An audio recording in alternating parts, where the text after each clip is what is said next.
부활절 둘째 주일 하나님을 예배하는 여러분들 진심으로 축복합니다. 은혜가 풍성하시기를 기원합니다. 오늘 평강이라는 제목으로 함께 말씀을 나누겠습니다. 주님께서 십자가에 달리실 때 제자들은 다 주님을 떠나버렸습니다. 도망간 거죠. 주님께서 사흘 만에 부활하셨을 때는 뭐 하고 있었느냐? 그들은 숨어 있었습니다. 흩어지지는 않았습니다. 모였는데 문을 꽁꽁 걸어 잠그고 숨어 있었습니다. 문을 잠그고 숨어 있는 이유는 두려웠기 때문이죠. 무서웠습니다. 주님을 잡아들이고 또 모진 고문을 가하고 십자가에 처참하게 죽게 한 그들, 막강한 힘을 가진 그들이 이어서 주님처럼 자신들도 붙잡아 고문하고 죽이고 하는 이런 일을 하지 않겠느냐 하는 생각을 하면 두려워서 견딜 수가 없었던 거죠. 그들은 숨죽이고 주님께서 무덤에 계시는 것과 별로 다르지 않게 마치 죽어있는 사람들처럼 집안에 꽁꽁 문을 걸어 잠그고 숨어 있었다는 거죠. 그런데 그렇게 숨어 있는 제자들을 부활하신 주님께서 찾아오셨습니다. 문을 잠그고 있었는데 주님께서 그들 한가운데 나타나신 겁니다. 문을 잠궜는데 어떻게 나타나셨느냐? 그게 궁금해 하실 필요는 없습니다. 그건 중요한 문제가 아니거든요. 주님께서 그들 가운데 나타나셨고, 제자들을 찾아오신 주님께서 하신 말씀, 처음 입을 열어 하신 말씀은 오늘 우리가 받은 본문 말씀 19절에 보니까 너희에게 평강이 있을지어다 라고 하셨습니다. 너희에게 평강이 있을지어다. 그런데 이어지는 말씀 21절에도 보면은 주님은 또 다시 제자들에게 너희에게 평강이 있을지어다 라고 똑같은 말씀을 반복하신 것을 알 수 있습니다. 그러니까 부활하신 주님께서 숨어있던 제자들 가운데 나타나셔서 말씀을 맨 처음에 두 마디 하셨는데 그 두 마디가 다 너희에게 평강이 있을지어다 라고 말씀하셨다는 거죠. 여러분, 제가 성경을 읽을 때 우리가 이런 것들은 유념해야 됩니다 라고 말씀드리는 것들 중에 똑같은 내용이 이어서 반복될 때는 거기에 상당히 강조하는 의미가 들어있는 겁니다 라고 말씀을 자주 드리죠. 오늘 말씀에서도 주님께서 똑같은 이야기를 두 번 반복해 하셨어요. 그건 어떤 의미가 있냐면은 제자들에게 평강을 굉장히 주님께서 중요하게 생각하고 강조하고 계신다. 너희들 평강, 평화, 평안 같은 말이거든요. 평안하기를 내가 원한다. 평안해라. 그러면 왜 주님은 제자들에게 그렇게 평강을 강조하고 계신 걸까? 뭐 어렵지 않죠. 당연하죠. 제자들의 마음에 평화가 깨졌기 때문 아니겠습니까? 그들은 두려움에 짓눌려 있습니다. 그래서 집안에 숨어 있습니다. 집안에서도 숨 죽이고 있습니다.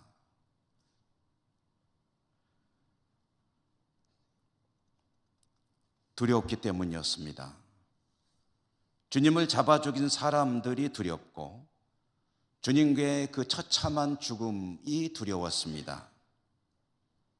주님을 죽였으니 이제 주님을 따르는 자신들에게도 그들의 어떤 그 위협이 다가오지 않겠느냐 하는 생각을 자연스럽게 하게 되었고, 그러니 도망쳤고 숨어 있고 두려움에 벌벌 떨고 있는 것이다.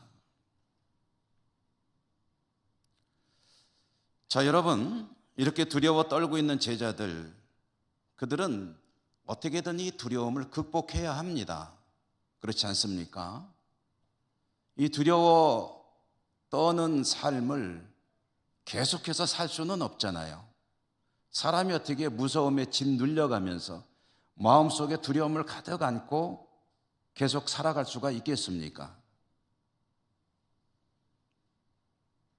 그들은 어떻게든 이 두려움을 극복해야만 하는데, 문제가 뭐냐면 이 두려움을 극복할 수 있는 뭔가 방법이 있느냐 하는 거죠. 그들이라고 이러고 싶어서 이러겠습니까?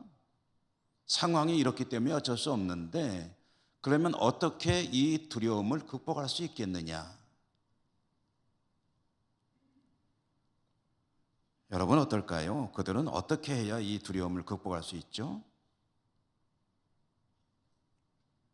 혹시 이런 경우를 생각해 볼 수 있겠습니다.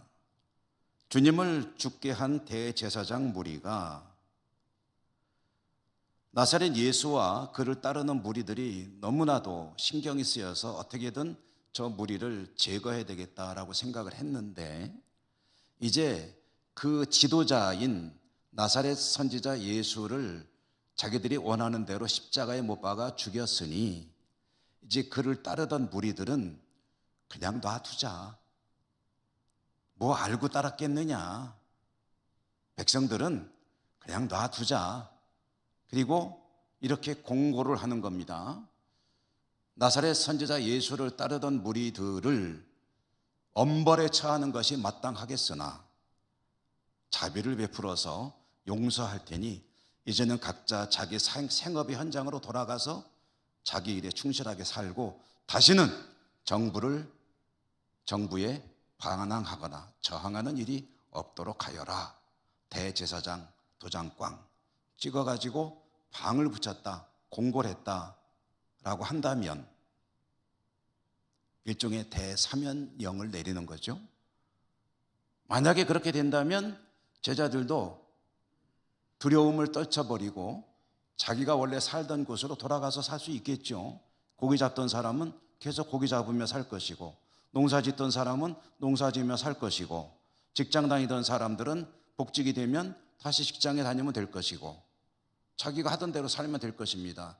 한 가지 아쉬운 게 있다면 나사렛 선지자 예수를 따르며 마음속에 포부가 꿈이 대단했었는데 그 꿈은 이제는 허망하게 되었다라는 것이 아쉽겠지만, 그러나 두려움에 짓눌려 사는 삶을 살지는 않을 수 있을 겁니다. 만약에 이런 일이 벌어진다면. 그런데 이것은 만약입니다. 말 그대로 일어날 가능성은 거의 없죠.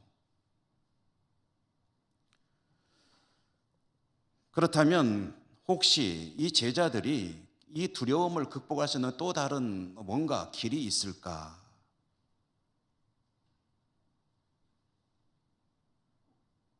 한 가지 길이 있습니다. 그것은 주님의 말씀을 기억하고 그 말씀을 믿는 것입니다. 주님은 이런 상황에 대해서 이미 제자들에게 예고하신 바가 있었습니다. 인자가 예루살렘에 가면 대제사장과 장로들에게 핍박을 받고 붙잡히고 모진 시련을 당하고 죽임을 당할 것이다. 그러나 사흘 만에 다시 살아날 것이다. 말하자면 주님의 순환과 이어지는 죽음과 부활에 관한 이야기를 제자들에게 미리 예고를 하셨다는 거예요. 복음서를 읽어보면 이 주님의 순환과 십자가, 부활에 대한 예고는 최소한도 3차례가 이루어졌습니다. 실제로 3차례만 하셨는지 아니면 그보다 더 많이 하셨는데 3번만 기록한 것인지는 정확히 우리는 알지 못하지만, 그러나 성경이 세 차례 주님께서 자신의 순환과 죽음, 부활에 대해서 예고를 하셨다는 것은 가지는 의미가 있습니다. 이것도 역시 성경을 읽을 때 우리가 자주 기억하고 읽는 동안에 적용을 해야 된다라고 말씀드리는데요. 성경에서 이 3이라고 하는 숫자가 가지는 의미입니다. 3 또는 3번. 이게 무슨 소리냐? 정말로 3번 했다는 소리냐 하면 그거 아니에요. 성경이 전하려는 의미는 3이라는 숫자는 말이죠, 이거는 꽉 찼다는 뜻입니다. 완전수라고 하죠. 충분하다는 뜻이거든요. 그러니까 주님께서 제자들에게 자신이 어떤 일을 겪게 될 것인지를 아주 충분히, 제자들이 이해할 수 있게 충분히 예고를 하셨다는 뜻입니다. 따라서 제자들이 주님의 이 예고의 말씀을 진지하게 듣고 이해하고 받아들이고 믿었다고 한다면 지금 이 상황이 물론 무섭겠죠. 무섭겠지만 이 정도로 짓눌려 있지는 않았을 것이다. 희망이 있으니까.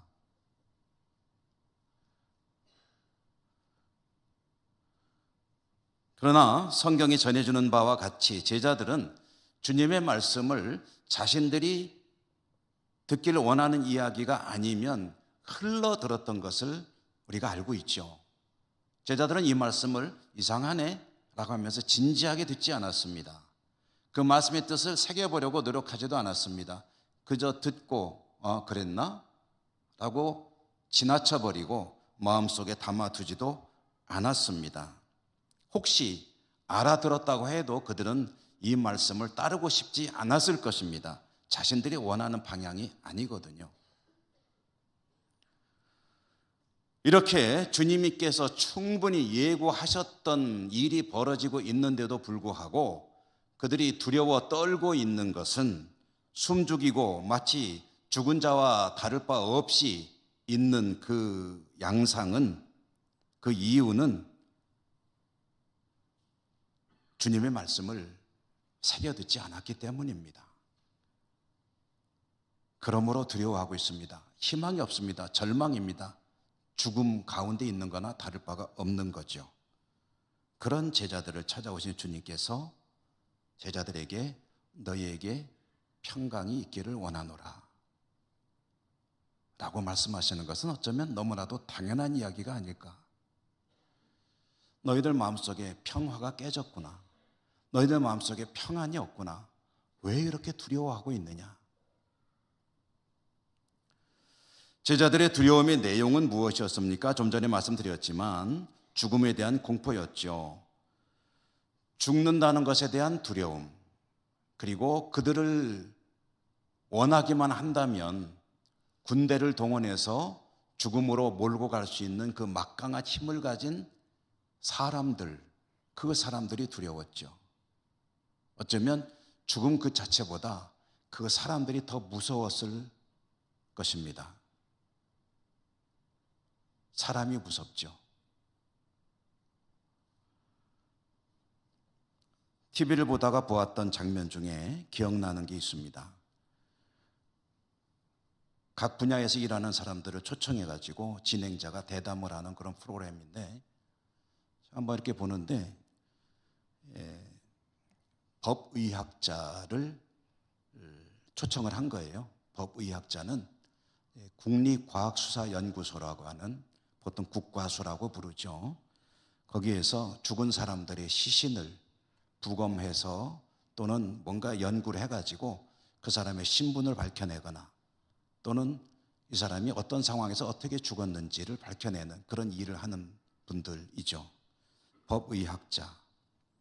근데 거기에 이제 초대된 분하고 이제 이런저런 얘기를 하는데 여성이더라고요. 법의학자로 오신 분이. 그러니까 이제 진행자가 물어보는 거죠. 시신을 계속 만지는데 하루에 많으면 10번 한대. 10건. 적으면은 2-3건. 그렇게 하는데 무섭지 않느냐고. 시신을 매일 만지는 건 얼마나 무서운 일이겠습니까? 여러분도 무서워하는 게 보입니다. 눈을 동그랗게 뜨신 분들이 계세요. 무섭지 않느냐 하고 그분에게 이제 질문을 한 거죠. 그랬더니 그분이 대답하는 말이 죽은 사람이 뭐가 무서워요? 산 사람이 무섭지. 죽은 사람이 나에게 무슨 해코지랍니까? 산 사람이 무섭죠. 그러고 보니까 정말 죽은 사람은 별로 무서울 게 없어요. 그렇죠? 살아있는 사람이 무섭지. 길 가다가 껌껌한 골목길을 가는데 아무도 없는데 나 혼자 가는데 별도 없고 달도 없는 밤인데 나 혼자 가고 있는데 저쪽에서 덩치가 이만한 사람이 흉기처럼 보이는 걸 하나 들고 오고 있다고 생각해 보세요. 산 사람이 무섭다. 제자들이 지금 그런 거예요. 죽음에 대한 두려움, 죽음을 가져오는 상황에 대한 두려움, 이것은 인간이 가지는 사실은 가장 큰 두려움입니다. 그래서 공포라고 해도 되겠죠. 공포. 이보다 더 큰 공포가 있을까요? 죽는 것보다 더 무서운 게 있을까요? 그런데 죽음에 대한 공포로 짓눌려 있는 그들에게 너희에게 평강이 있기를 원하노라. 평화를 되찾기를 원하노라. 왜 그렇게? 이 말은 이렇게 풀어서 말할 수 있겠죠. 무엇을 그리 두려워하느냐? 죽음이 두려우냐? 두려워하지 마라. 나를 보아라. 내가 죽음을 이기지 않았느냐? 사망 권세를 내가 극복하지 않았느냐? 내가 말한 대로 되지 않았느냐? 내가 전에 예고한 대로 죽었지만 사흘 만에 살아났으니 내가 부활한 것처럼 너희도 부활할 것이야. 죽음을 그렇게 두려워하지 마라. 평화를 되찾아라. 주님께서 제자들에게 평강을 기원하셨는데 강조하시면서 2번 말씀하셨다고 했잖아요. 이 2번 말씀하신 게 오늘 우리가 받은 본문의 19절과 21절에 있습니다. 이 19절과 21절 사이에는 20절이 있습니다. 20절 말씀에 보니까 이 평강의 말씀을 처음 꺼내고 2번째 꺼내시기 그 중간에 주님께서 하신 행동이 한 가지가 있어요. 그 행동이 무엇이냐 하면은요, 20절에 보니까 이 말씀을 하시고 손과 옆구리를 보이시니 라고 했습니다.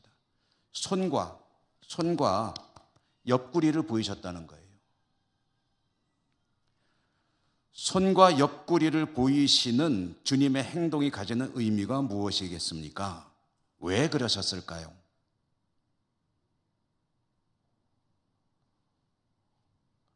지난 부활주일에 우리는 변화에 대한 이야기를 함께 나누었습니다. 무슨 주제였습니까? 부활의 때에는 우리는 변합니다. 우리 몸은 변합니다. 이대로 부활하는 게 아니고 영광스러운 형태로 변화해서 부활할 것입니다. 라는 말씀을 드렸죠. 그러면 제자들을 찾아오신 주님 어떠셨을까요? 변화하셨을까요? 안 하셨을까요? 제자들은 자신들을 찾아오신 주님을 알아보았을까요? 못 알아보았을까요?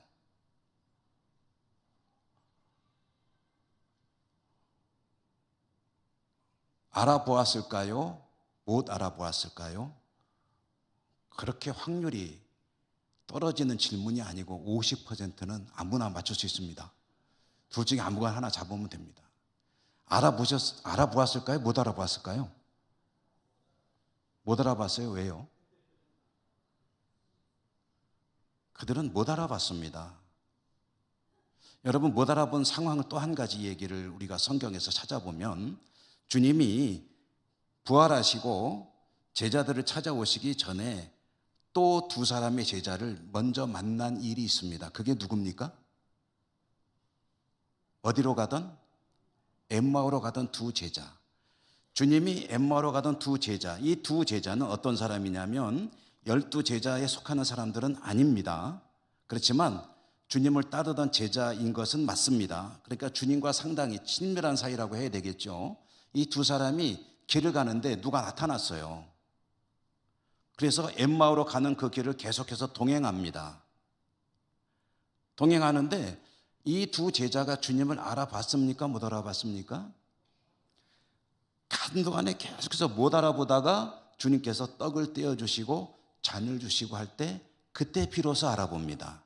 주님의 특징이 나타날 때에 알아봤다는 거죠. 왜 못 알아봤죠? 변하셨으니까. 숨어있던 제자들도 주님을 알아보지 못했습니다. 그 알아보지 못한 제자들에게 주님은 자신이 말씀하신 대로, 예고하신 대로 못 박혔다가 죽으셨다가 살아나신 주님이라는 것을 확인시켜 주셔야 합니다. 왜요? 그래야 죽었다가 살아났다는 것을 믿을 것이고, 그래야 사망 권세를 극복했다는 것을 제자들이 깨닫게 될 것이고, 그래야 두려움을 극복할 수 있고 평강이 회복될 것이기 때문입니다. 주님은 제자들에게 손과 옆구리를 보여주셨어요. 그래서 제가 이 장면을 나타내는 그림 하나를 찾아봤더니 네덜란드죠. 유명한 성화를 많이 그리신 화가인 렘브란트라고 하는 분의 그림 속에 저런 그림이 있더라고요. 저도 찾아보다가 이번 처음 봤는데 이 그림은 요 다음 장면인 도마를 주님께서 보여주시는 것을 소재로 한 그림인데 뭐 상황은 비슷한 거죠. 이렇게 주님께서 보여주셨다는 겁니다. 제자들은 이때 비로소 지금 여기 나타나신 이 분이 바로 사흘 전에 십자가에서 죽으신 우리 주님이시구나 하는 것을 깨닫게 되었습니다. 비로소 알아본 것이죠. 주님의 부활을 깨닫고 주님을 알게 되었을 때 그때 그들에게 어떤 일이 일어났느냐. 그런데 여러분, 주님이 제자들을 찾아오셨을 때 제자들이 주님을 알아보지 못했다는 것, 이것은 굉장히 중요한 그림을 담고 있는 내용입니다. 이 모습, 여러분, 누가 찾아왔다고요? 주님이, 자기들의 스승이, 자기들의 모든 것을 걸었던 그 주님이 죽었다가 다시 찾아왔지만 제자들은 못 알아봤어요. 이것은 요한복음이라고 하는 성경이 계속해서 이야기하는 내용입니다. 요한복음은 처음부터 그런 이야기로 시작이 됩니다. 요한복음은 처음에 어떻게 시작이죠? 태초에 말씀이 계시니라. 이 말씀이 하나님과 함께 계셨는데 그 세상 모든 것을 지으신 하나님이 빛으로 이 땅에 오셨다. 그런데 빛이 어둠의 빛이 돼 어둠이 빛을 깨닫지 못하더라. 세상을 지으신 하나님이 그 피조의 세계에 찾아오셨는데 세상이 그를 알아보지 못하는 거예요.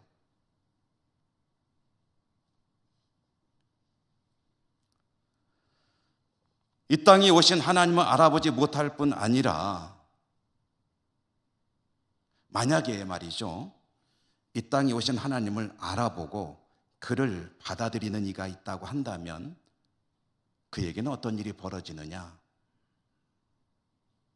12절에 보니까, 요한복음 1장 12절에 보니까 영접하는 자, 곧 그 이름을 믿는 자들에게는 하나님의 자녀가 되는 권세를 주셨다고 했습니다.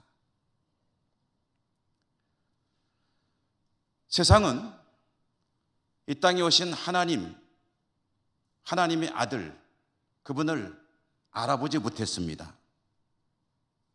그렇기 때문에 그 아들을 미워했습니다. 그리고 그를 십자가에 못 박아 죽였습니다.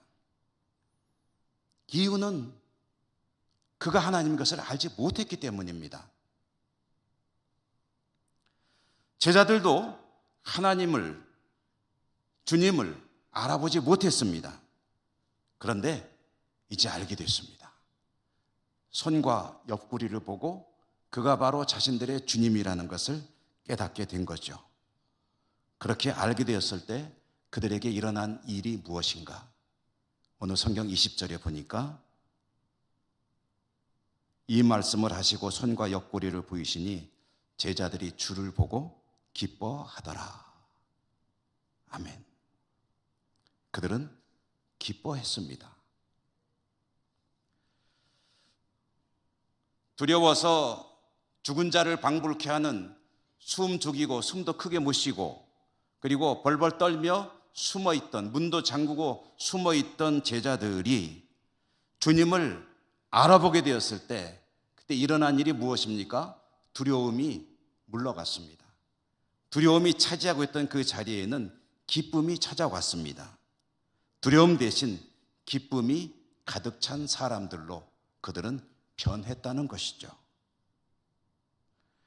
외부적인 상황이 바뀐 것은 아무것도 없습니다. 다른 것은 다 똑같습니다. 단 한 가지만 바뀌었습니다. 죽으신 줄 알았던 주님이 그들을 찾아오셨고 다시 살아나셨고 그리고 누군지 몰랐던 주님을 알아보게 되었을 때, 곧 주님의 부활을 깨닫게 되었을 때 그들에게 일어난 일, 그것은 두려움이 사라지고 기쁨으로 그들의 내면이 충만하게 되었다.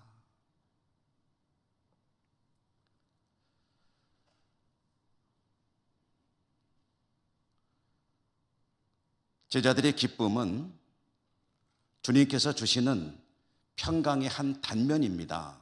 평강, 다른 말로 하면 평안, 또 다른 말로 하면 평화, 같은 뜻입니다. 평강이 평화이고 평화가 평안입니다. 그런데 기쁨이라는 것은 이 평화, 평강, 평안의 한 구체적인 모습이라는 거죠. 평화로운 사람이 기쁨을 가질 수 있습니다. 여러분, 무섭고 두렵고 긴장되고 떨리고 있는데 기뻐할 수 있습니까? 역으로 뭔가 좀 두려움에 찌들려 있다가 그 두려움이 다 사라지고 마음의 평화가 찾아올 때 그때 얼굴 표정이 어떻게 될까요?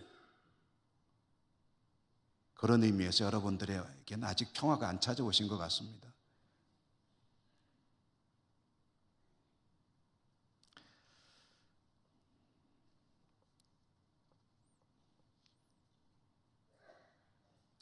과거에 무슨 진통제 광고가 생각이 납니다. 뭐였더라, 약 이름이. 그 광고하는 모델이 인상이 그냥 탁 찌그러져 가지고 그 약을 하나를 싹 먹으면은 쫙 환하게 웃는 얼굴. 그 뭐였더라, 그 약 이름이.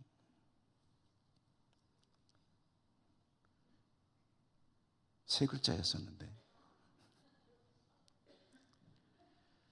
여러분,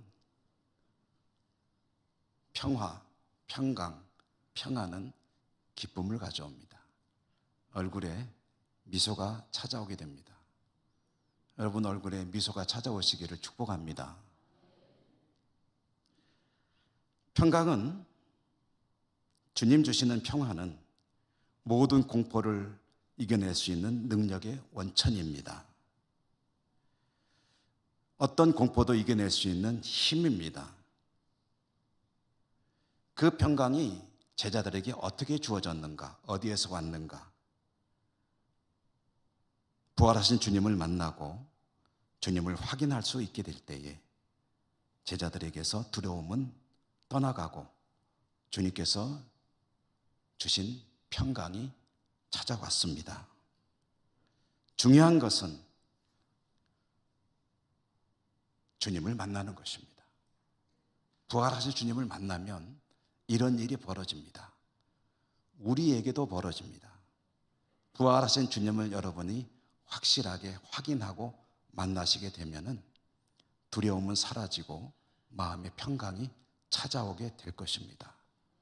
마음이 짓눌리고 무언가에 답답한 그런 삶을 살아가고 혹시 있으십니까?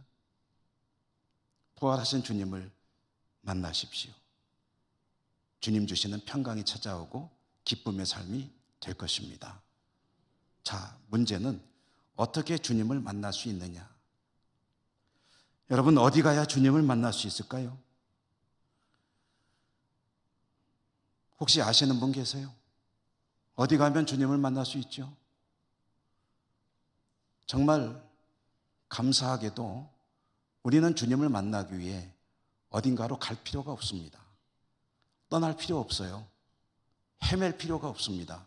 왜 그렇습니까? 주님이 찾아오시기 때문입니다. 주님은 항상 그 백성을 찾아가시는 분이세요. 주님께서 늘 먼저 우리를 찾아오시기 때문에